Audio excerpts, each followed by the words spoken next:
All right, we are live. This is Suchitra Vijayan, and you're joining us for our weekly Dispatches series where we speak to writers, thinkers, scholars to discuss some of the most pressing issues affecting our world today.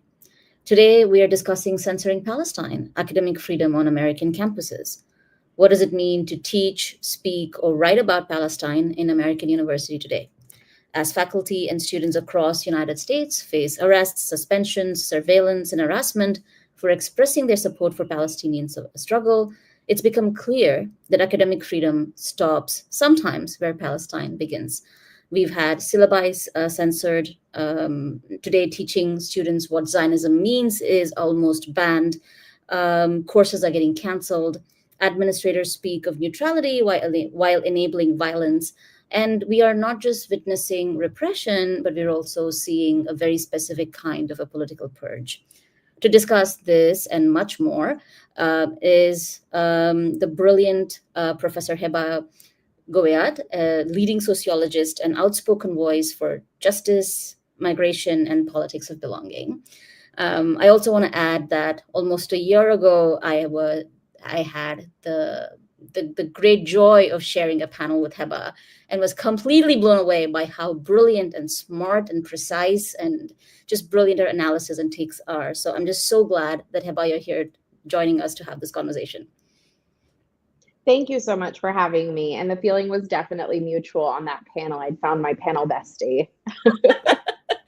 um, so Heba, I know that I want to start by saying thank you for even having this conversation because not many faculty in American campuses will have these kinds of conversations, let alone have them in this format for the public to join in. So let's start with what has it been like for you as a professor in American campuses teaching for the last 2 years? What has it been like to not only teach, but also in some ways engage with our students, especially students who are Black, Brown, who come from working communities, who are queer, who often end up facing the really the heavy toll of the NYPD and the American state. So tell me what it has been like. Yeah, so I'll begin by saying that it is the biggest honor of my life to teach the students that I teach. I have the privilege and distinction to teach at CUNY City University of New York, which is a majority institution. When I look out, my students are the core of what makes New York an incredible place to be, to live, to teach. They are students that, as you said, come from multiple different kinds of backgrounds. A lot of them are new immigrants. They are Black and Brown. They are from minoritized communities here in the city. Come and they represent all sorts of neighborhoods in the city.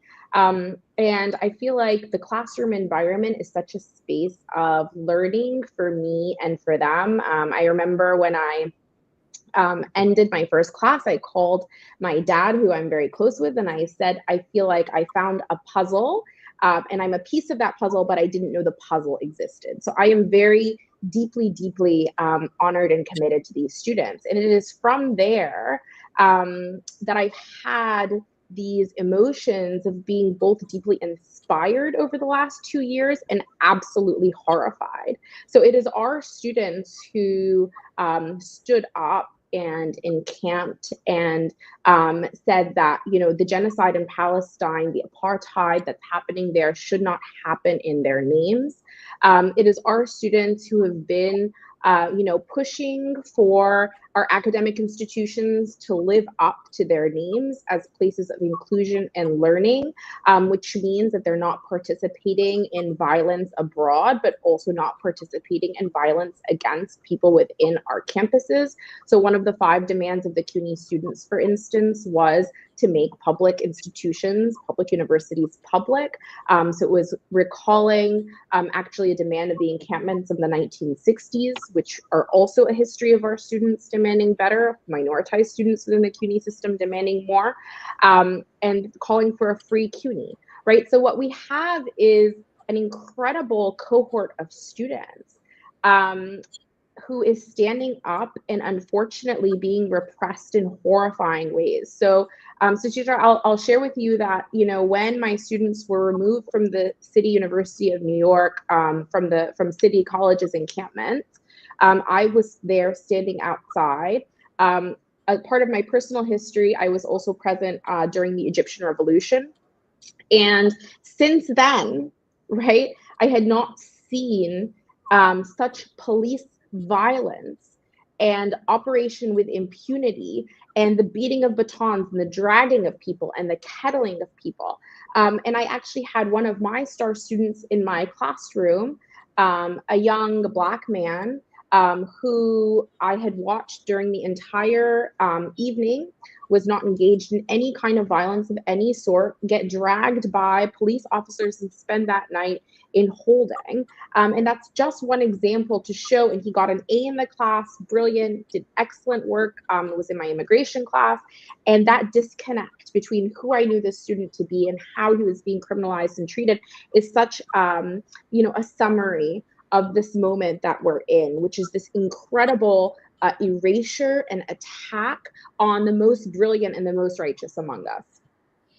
Yeah. When you talk about the Egyptian Revolution, I had actually lived with I lived in Egypt between 2008 and 2009, and many of my friends that I knew during that time, when I left in 2009 and the revolution happened in 2010, we would get these. Do you remember these Twitter updates, the messages that would come in of the sheer brutality? And I was not there, but it was one of those moments where Twitter was also touted as this moment of Arab Spring, where Twitter was supposed to bring liberation to all the oppressed. And I do now see the link between that kind of violence on young people and the connections that you're making. And that really brings us to, what does it mean for us to talk about academic freedom in American university campuses now? Do you even think it exists? Like, what are we talking about academic freedom when we talk about academic freedom today? It's such a great question because academia has always been a very embattled, institution, right? I mean, we've always talked about the white supremacy that's baked in, the notions of knowledge production that are centered not only on race, but also on class, that only certain places and certain people can produce knowledge that's worthwhile. And that was centered on the global north. It was centered on white voices in the global north, and it was centered in the Ivy League institutions. So academia is a space that is incredibly hierarchical, where freedom has always been something that we've debated, right? Freedom question mark.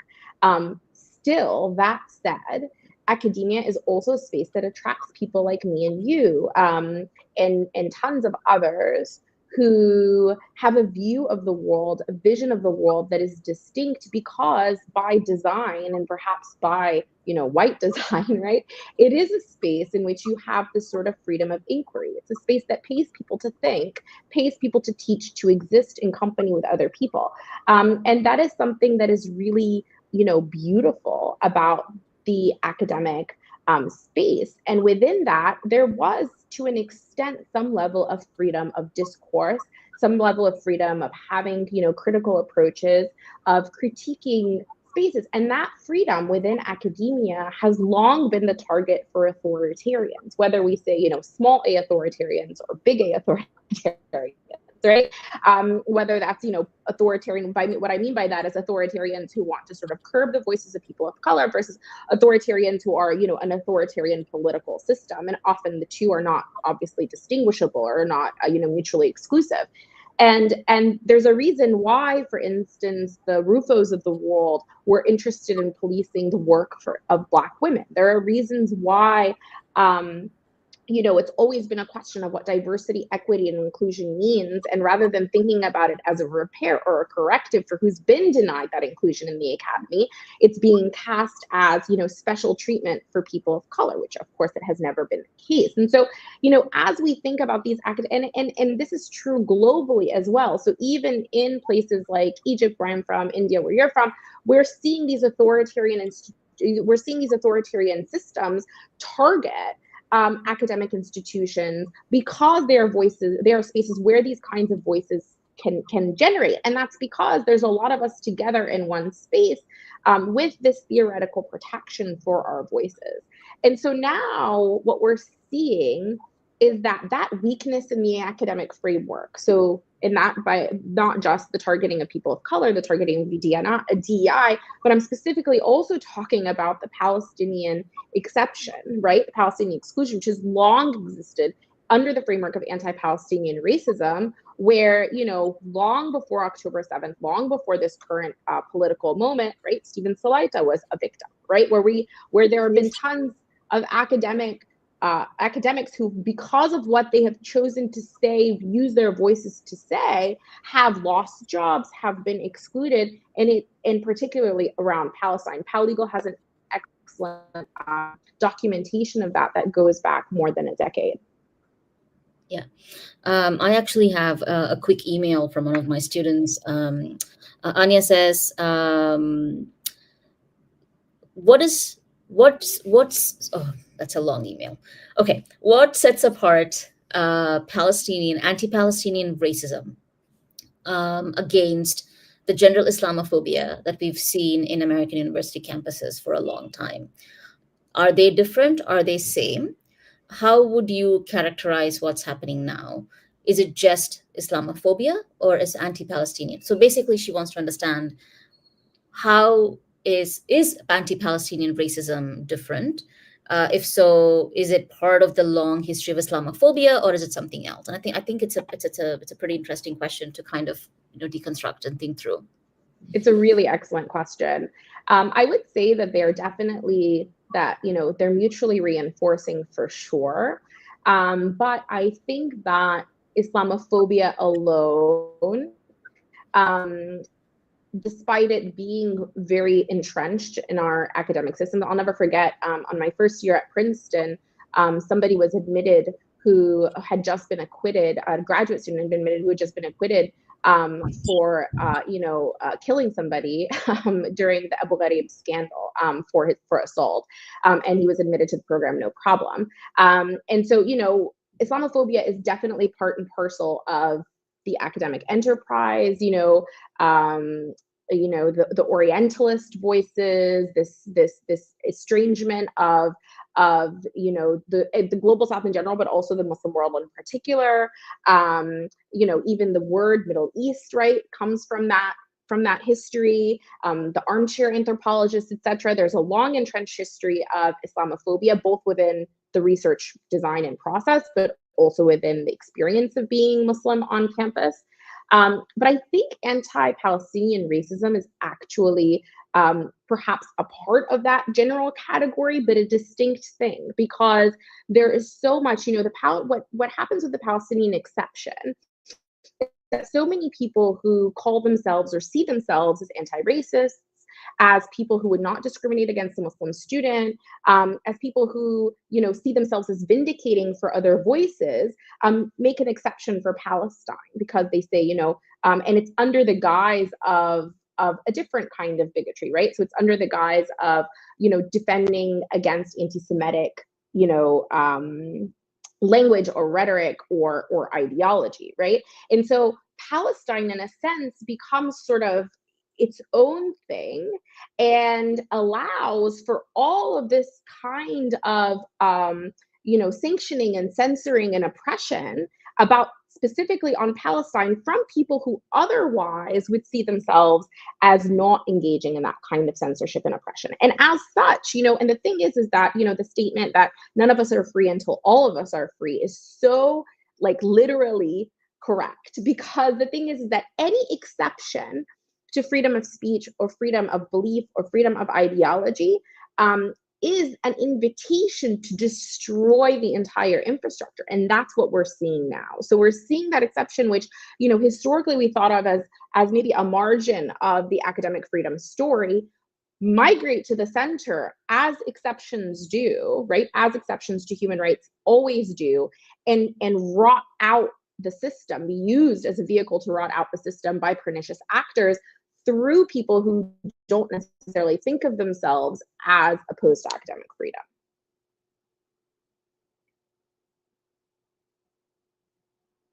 I think you're muted. Suchitra, you're muted. I feel like it's code all over again. Like, yeah. No, I just want to say that this is, thank you for breaking it down that way. Now that we're talking about language, and I think it kind of really segues into the conversation we were having about universities and administrations using the language of neutrality, using the language of civility, using the language of respect, using the language of conversation and dialogue and safe spaces to actually enable violence, right? So, how have you seen this language weaponized to suppress pro Palestinian positions within universities, especially when it comes to faculty of color, perhaps students of color? But basically, I feel like with Palestine, and correct me if I'm wrong, I feel with Palestine, there is a racial and color divide.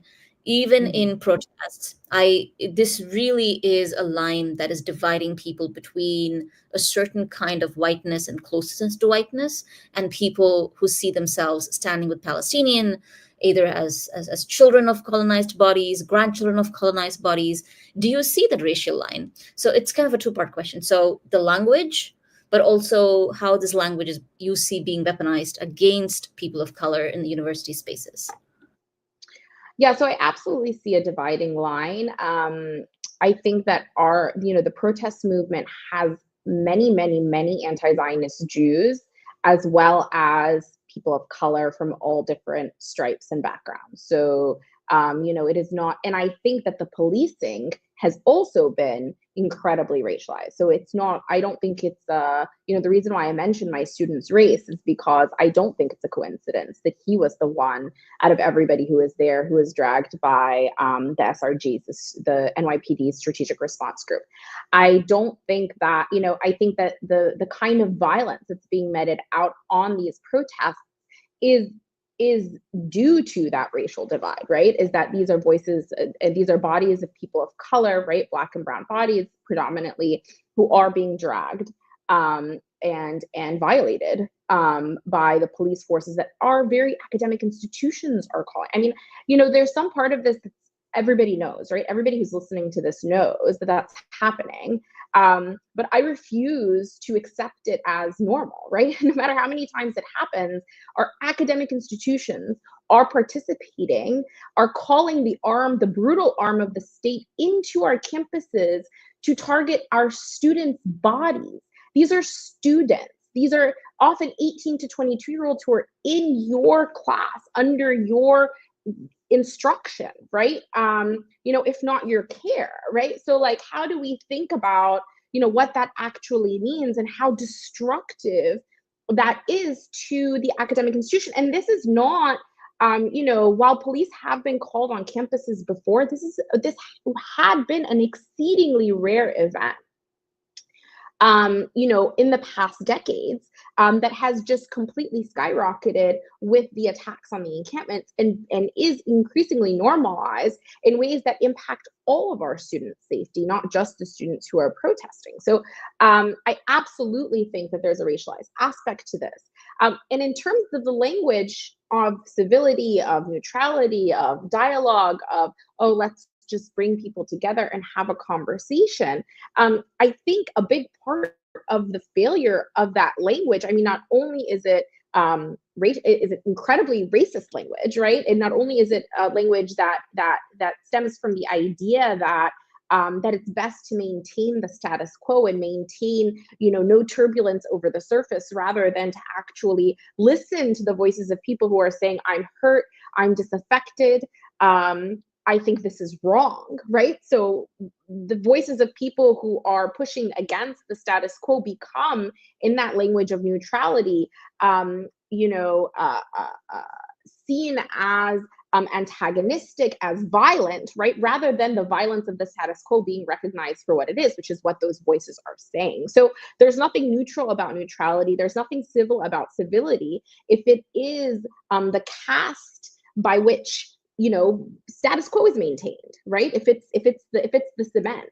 And so how do we think about that then when also you have presidents of leaders of our institutions, for instance, like Matos who's the chancellor of the entire CUNY system during the congressional hearing, coming out and saying, well, we're banning encampments. We have a no encampment policy.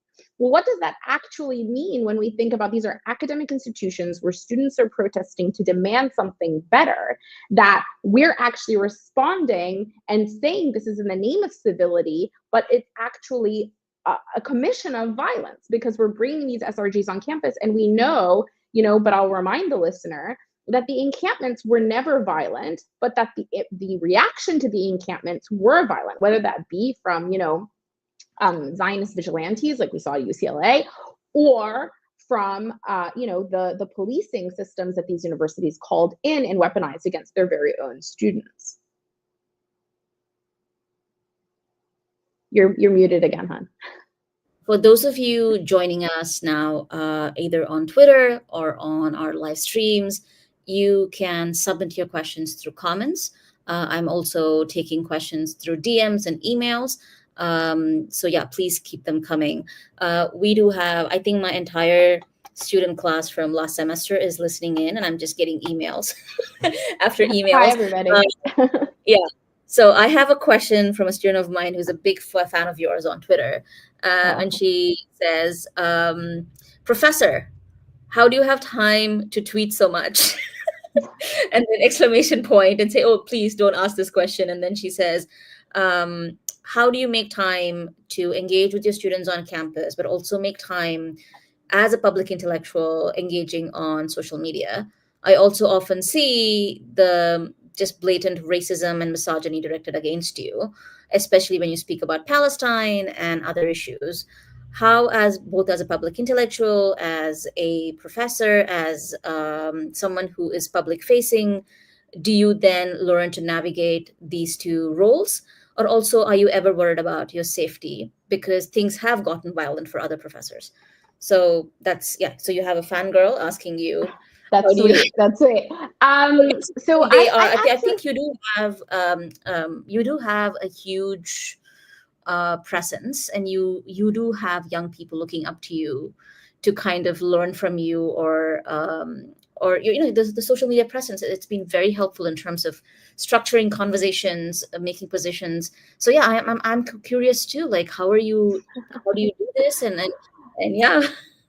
So a couple of different things. So it's the students that I do this for. So I think of my public writing and my public engagement, whether that be my tweeting or my public writing, like, my op-eds, etc., as organizing tools. So I don't think of them as addressing the other necessarily. I think of them as addressing the us and creating scaffolds for our conversations, right? So how do we think about, for instance, one of the latest ones I wrote was about Zohran Hamdani's win, and I argued that it's actually not despite of Palestine, not despite his position on Palestine, but because of his position on Palestine that he won. This was a very important op-ed for me to write. I convinced my editor. She wasn't convinced at first. I convinced my editor. I was like, please let me write this. And the reason why something like that is important for me to write is because I think that it's important to create the narrative, right? For us to really say, no, actually, this is what's happening. We have to fight back against this narrative that says, oh, he won despite this. Because what's important is that that's a liberation tool for others to know that, no, you can speak out on Palestine. That's also why I speak out regularly and consistently on Palestine, to say that, no, you can have a successful career. You can be nominated for awards. You can write your books. You can teach your classes. And honestly, I wouldn't want to do any of this if I couldn't. Right. And so that's the other, I think, piece of this that's perhaps personally liberating. For the second question about personal safety or misogyny, to be honest with you, and this is genuinely the case, I don't think about those people. It doesn't bother me. It doesn't faze me. I don't let it bother me. And that's the best advice that I can give for other women of color who are speaking out in public, is that you will get those comments. It is by definition. It's why you need to speak out, right? It's why this whole speaking, it's why it's even speaking out, right? It's because they don't want us to speak, right?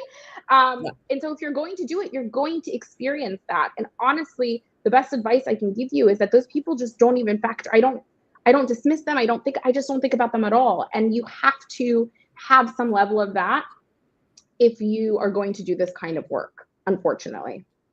Yeah. And I think this is something that I actually see more and more students worry about in the last couple of years, where they do want to have a public voice and they want to be part of discourse, but they always also want to be perfectly they also want to arrive as perfectly formed political beings. We are not, right? So our politics changes, we learn, we move. Sometimes it's okay for us to make mistakes. It's sometimes okay for us to be the lone voice in the room. So I think in some ways it's important for us to, that's also a pedagogical tool, right? The capacity to consistently keep telling our students and teaching them how to occupy public spaces.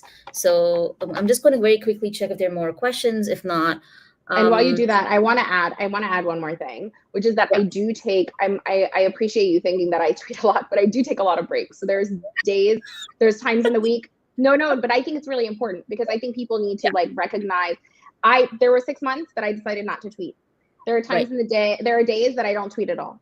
There are times that I tweet and then I'm like, you know what, I don't want to do this engagement right now, so I delete the tweet. I've been right, doing that more and more often recently. Sometimes I lock my account, and I used to not do that because I'm like, well, I don't want them to think they got the best of me. But I just don't care. You know, when you're like these, I don't care what these people think. Then you, in your mind, right, which is the only place they live, by the way, is in your mind. Then right. you can liberate yourself to just use social media as a platform and really not let the rest of it bring you down. And I think that's the only way. And when it does bring me down, I feel like, oh, this is icky, or I'm getting so many notifications that I don't want to see or whatever, I lock my account or I stop tweeting or I take a break. And so I think that kind of hygiene is also really important to emphasize because that's also a big part of sort of this process for me. And I think the reason why you're able to do is that because there is an entire body of work that is outside Yes, of the discourse. This is only one part of it. I use this as a soapbox, but I think the people who are most effective in it see it as an amplifying tool, but not as the only place where they exist. Um, exactly. Brings us to this question about um, I really liked the fact that you emphasized that it's important for all of us to speak, but not everybody is still speaking. And I think we have to acknowledge that. But what are the risks of remaining silent in this moment? Um, what does it mean? I'm not talking about silence as complicity, but what does it even mean for those of us who think, who write, who live in the realm of pedagogy and scholarship to just be silent? How do you think about that moment? Like, Yeah. I think I love how you frame this question because typically people will ask, what are the risks of speaking out? mhm, Which is the more normal question. And I don't want to diminish those either, right? I don't want to diminish the fact that people have varying immigration statuses, that people have varying tenures in the academy, that people have varying positionalities in terms of their class position. Some people are more or less able to lose a job, etc. But that said, which is a very important framework for what I'm going to say next, I think that if we stop speaking, they've already won. So the goal is, whether that be the misogynistic comments that are under every post, or whether that be, the formal complaints that we get in our institutions, or the messaging from admin that we really shouldn't be speaking out, or any of those kinds of elements, or the huge cuts in budgets that we're seeing across institutions, or the attack on DEI, or the attack on our trans students, or the attack on being able to speak critically about Zionism in the classroom, right? All of these are not distinct things, right? So when you look at anti-trans policy and you look at anti-Palestinian policy, it's easy to sort of say, okay, well, this is one thing and this is another thing. These are separate issues, but they're not really, because the point of the entire enterprise is to shrink the voice of who is there and to make it so that people who feel more marginalized are silenced, and people who are white, male, hetero are amplified in the absence of our voices. And that we no longer teach students critical thought, that that reduces the impact, the potential impact of us within the academic space. And I think that if we're self-censoring, self-silencing, then that already accomplishes without them having to repress us, right? So like, we are moved by the slightest repression, by the slightest, turbulence, then we're a very easy target. And really, resistance is knowing, is in that cognitive liberation, is saying, I will not be silenced. You can try to silence me, but I'm going to keep, so long as I have a mouth and a microphone, I'm going to keep speaking. And I think that's the real thing, right? You are going to have to actually silence me. And I think there are many of us also who feel that way, present company included. And I think that is the mindset that we need to have if we're going to come out the other side of this intact and with our students safe. Yeah. And I think that kind of also brings us to your Zoran Mamdani op-ed, where you argued that it is not, speaking about Palestine is not going to be detrimental for his campaign, but it's only because of Palestine that this moment was possible.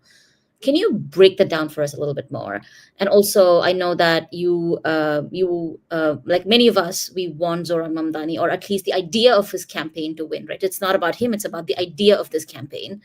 So maybe we can talk a little bit about that, but like tell us a little bit about this op-ed that you wrote, the ways in which you're thinking about this moment.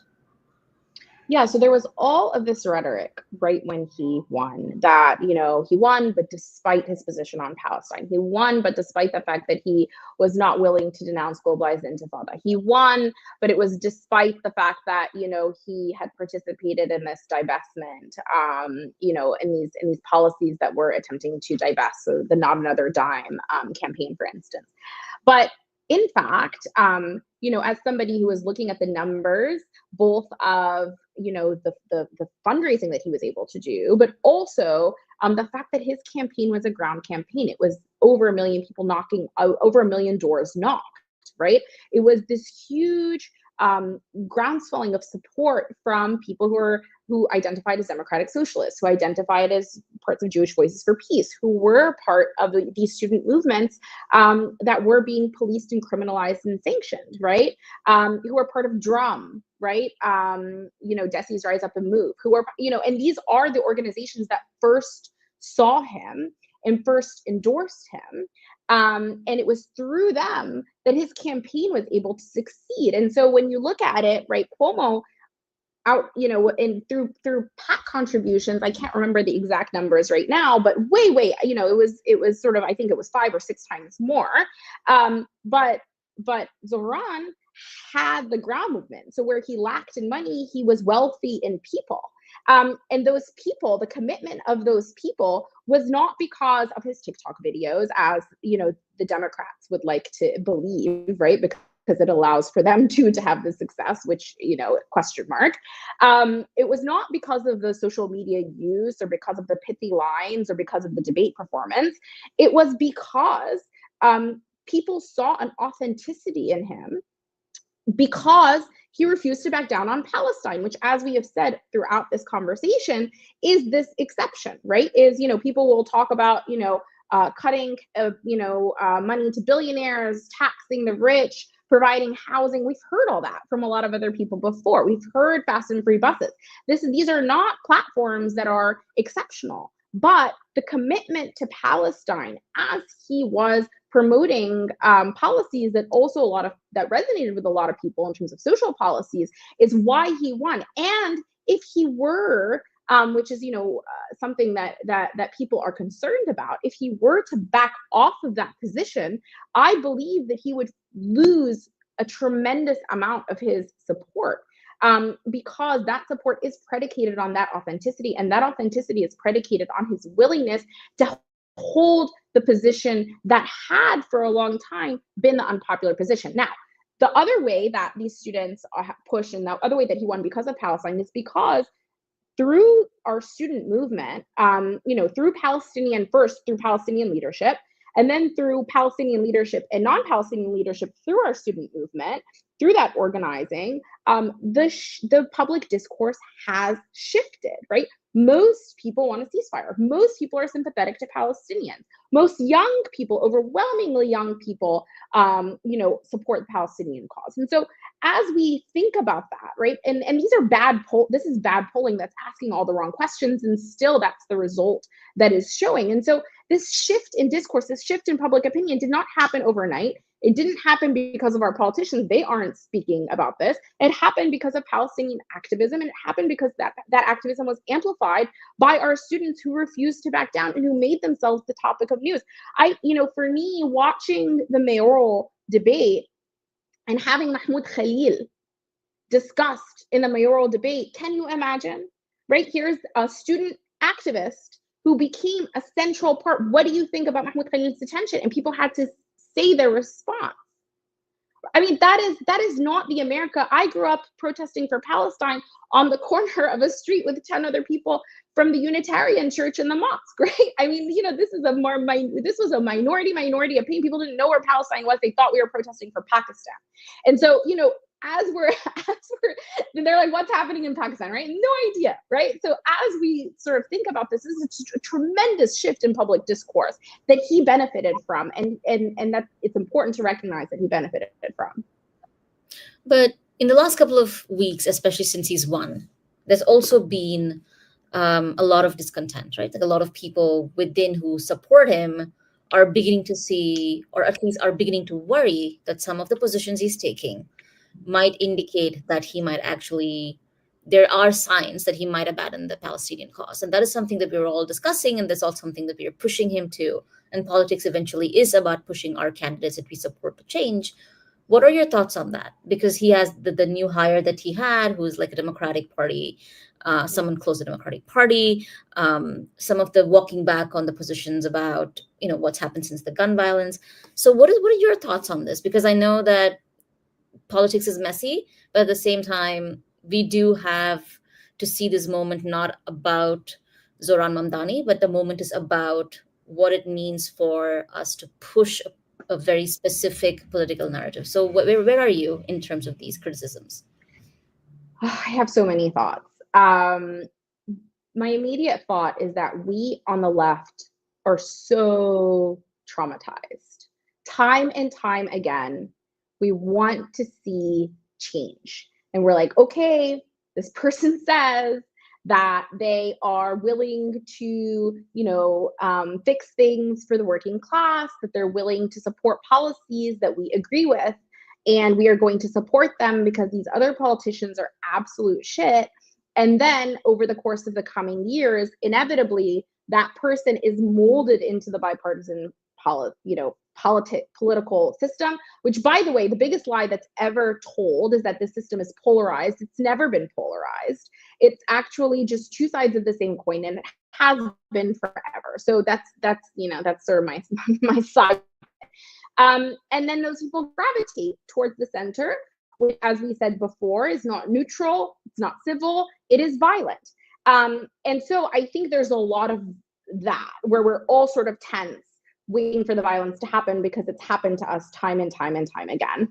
I also think that we owe our politicians who are, who we want to see better of, the criticism that we give them, right? So I think that this idea, which is again a very white idea that's centered on this rhetoric of civility, that it's wrong to publicly criticize politicians that you support, right? I think it's actually the opposite. If you aren't criticizing the politicians that you support and you're not making sure that they're hearing your voices, then you're sort of abdicating them, right? Then that's no longer support, right? So my tether to my politician is both that, and I campaigned for Zohran. I will continue to advocate for him insofar as his politics remain within the realm of my political convictions. But at the same time, I will say that, that I don't like this, this rhetoric about, this distancing, for instance, from the rhetoric of defunding, that I don't like, even though I understand that a little bit more than, for instance, the slight condemnation of the globalized intifada language where he says, well, I discourage its use. I did not like that. And I think that is actually really detrimental. And so, as we think about these things right now, at the same time, he is a candidate who has chosen to run on a Democratic ticket, right? And so there are going to be aspects of this that are not going to comport with those of us who, are outside of that political realm. And to some extent, as somebody who also does want change and believes in material change, believes in the importance of material change for everybody, that I feel like, I need to be careful about projecting the thoughts of, my Marxist reading group on somebody who's trying to enact that material change. So I feel cautious and optimistic, but what I want to center is that critical voice, to say that critical voice is not wrong. It is actually an act of political support in my book, and that we should continue to push our candidates to do better. So I have two audience questions, and I think we can wrap up with those two. And I think they're both pretty meaty questions. There's one question about Mahmoud Khalil and ICE detentions. And this again comes from my student who says, as scholar of migration, how do you see Trump's infrastructure that he's building along with ICE? Do you see this this targeting of students and pro-Palestinian voices? And how do you draw the line from my students write really nice long paragraphs, but okay, the question is, as a scholar of migration, how are you seeing Trump building out that infrastructure? And what does it say about the kind of people that he's going after, whether it's people like Muhammad Khalil, whether it's people from certain communities, the weaponization of the language of illegality as against the language of undocumentedness? So they're asking you to make that connection. Is there a connection of this? So what is this connection? Yeah. So let's see how much time we have left. I think about this all the time, right? So there is absolutely a connection, right? But what I will say is that in order to understand this current political moment, and this is why I'm sort of mindful of the time, is that you have to go back to the origin of the Department of Homeland Security, to the Homeland Security Act, under which formed ICE and Customs and Border Protection, right? And these all were invented, right? These all only came into being immediately post 9/11 as a response to 9/11. And they were sort of outside of the legal process of that time period, and they began to define immigration as primarily an issue of national security, right? So there's no reason. Immigration is a social issue. People move to this country and move to any country, move from one country to the other based on social factors, right? Whether that be the economic conditions, histories of exploitation, colonial histories, divide and conquer that caused civil wars, right? For all of these things are social issues, right? So to define those people as primarily security concerns is to create a nail for which there can only be a hammer, which is enforcement, right? So we're not, instead of seeing these people as people who are coming here for a better life, who need support to become a part of our nation, or who need, legal pathways to be able to do so, we have chosen to see them as primarily security threats. And that is galvanized by the Islamophobia, by the anti-Muslim racism of that moment, right? So now you have an entire immigration system and policies like the Patriot Act and others that are specifically designed to secure the nation by by racial profiling of people, right? Because you can't, by looking at somebody, you can't discern their citizenship status, turn into this system that has held immigrants of all sorts of stripes, that has become this sort of detention system that is a complete behemoth. Right? So private prisons, there's also a secondary story of sort of private prison operators getting these government contracts, etc. And so what we have is a system that's predicated on that moment and being used now with Mahmoud Khalil being put in ICE detention, right? In the way that it was originally conceptualized. But as he said, and I respect him so much for saying this, he came out speaking about the men who were lying on the floor with him.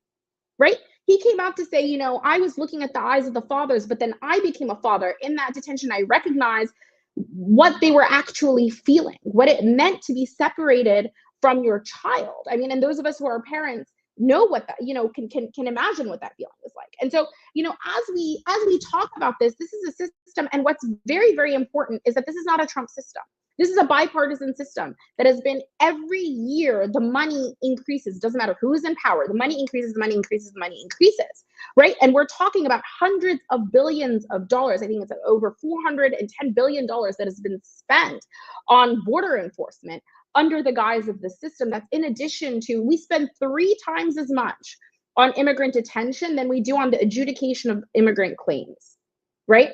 And which means that that adjudication process, that legal process for considering immigrant claims, is sometimes years long, which is actually, if you think about it, the way to secure the country, right? Because you're seeing people, you're seeing what people's paperwork looks like through the legal process. You cannot see, surveillance towers cannot see who's coming, right? There's actually like a silliness to this, right? Which is actually, it works against security in a sense. And so we've allowed, and what it's done though, is that it's allowed for the break of due process, right? So because surveillance towers can't see who has a legal claim, right? We have long in this country, by creating that kind of enforcement system, which by the way, does not start at our frontiers. It starts way down in Guatemala, it starts at the border of Mexico. It's been externalized everywhere else, right? Where the violence starts way, way far away, because we've acquiesced to that. So now when Trump is expanding it in this way, going after green card holders, making it more brutal, expanding the ranks of ICE, all of these things that everybody's like, oh my God, oh my God, oh my God. But we've acquiesced to this for decades. This is the fruits of that.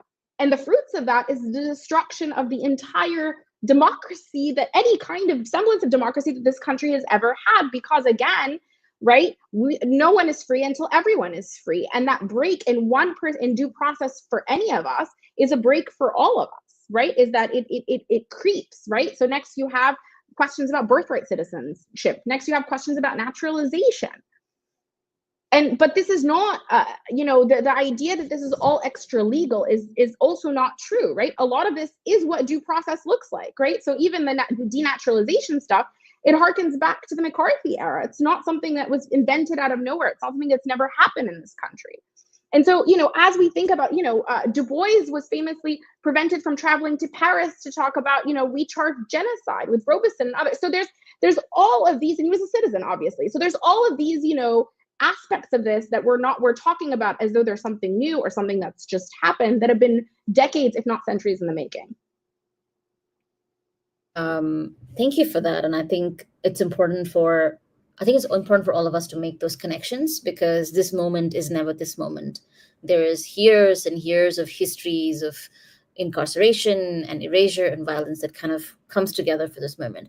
So the last question, I think, is in some ways the most important, or perhaps the one that has been on my mind the most, is how do we build coalitions and solidarities across campus at this moment? Like, because we're also beginning to see, it's frustrating, right? Like, even with the left, that we've been doing this and it's frustrating. So how does one keep doing this? It's a long marathon. It's not going to end today.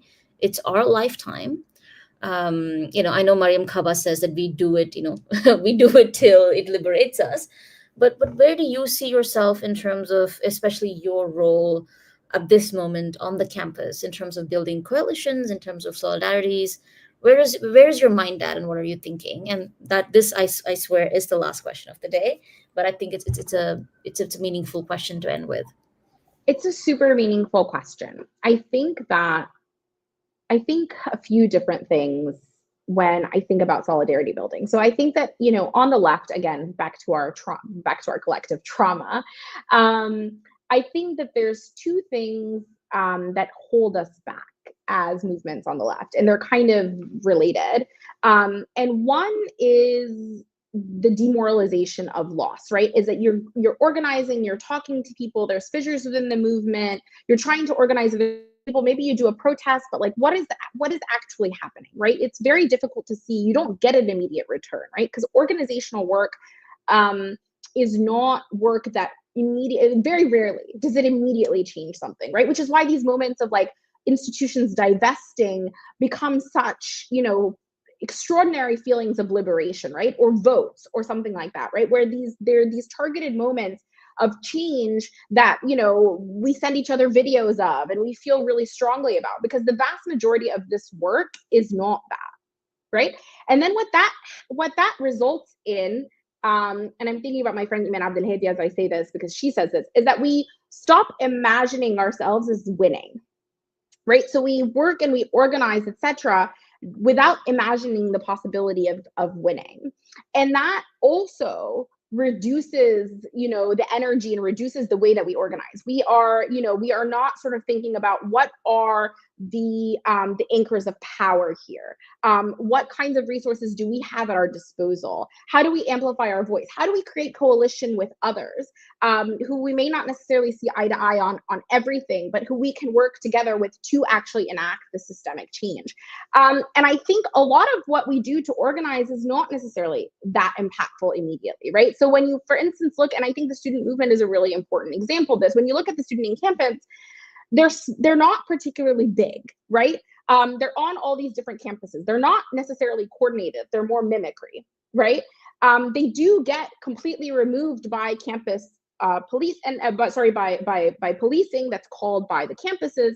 And if you'll remember, over the course of that spring, there were all these public commentators saying the campus movement has failed. This is not the apartheid movement of the 19th. There's just like, this is not the civil rights movement, right? There's all these mostly white commentators talking about the failure of this collective movement, how these students are idealistic, how they'll all go home for the summer, how they're young and rich, etc.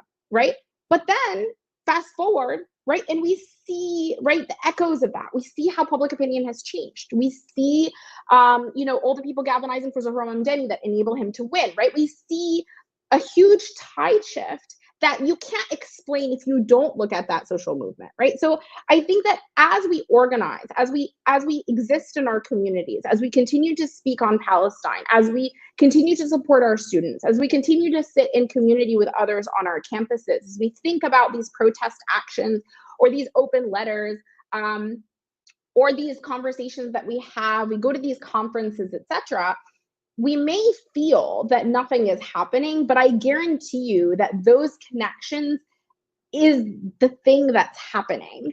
And without those connections, you cannot have these moments of divestment or these moments of, an election at work. Like Zohran Mamdani had a 3% name recognition in February, 3%. And that's actually, I think, I think that's an exaggeration, right? Nobody knew who this guy was. And he's going to be mayor of New York. Right? That is not a Zohran story. That is an organizing story, right? Whether that be the DSA, whether that be the students on campus, that is not a Zohran story. And so how do we think about that? And how do we gain, how do we get inspired by that and think of ourselves as like, no, we can win. And the distance between us and winning is in part that mindset, in addition to all the work that goes into organizing. No, you're absolutely right. And, I was actually feeling really down before we started this conversation. And now that we had this conversation, I'm feeling like I needed someone to tell me these things and kind of say, okay, we are closer to winning. Heba, thank you so much. Thank you for this conversation. Thank you for your brilliance as always, but also thank you for speaking in a moment where sometimes it feels the silence is louder. That brings us to our conversation. I also want to just give a big shout out to my my spring semester class. It looks like the entire class has turned in, and they're like, there's a huge. It's amazing. Also, I think we've had quite an audience. So yeah, thank you so much. And for all of you who tuned in, this conversation will be available online. And please join us each week so we have more of these conversations. And Heba, thank you so much. Thank you so much for having me. This is wonderful.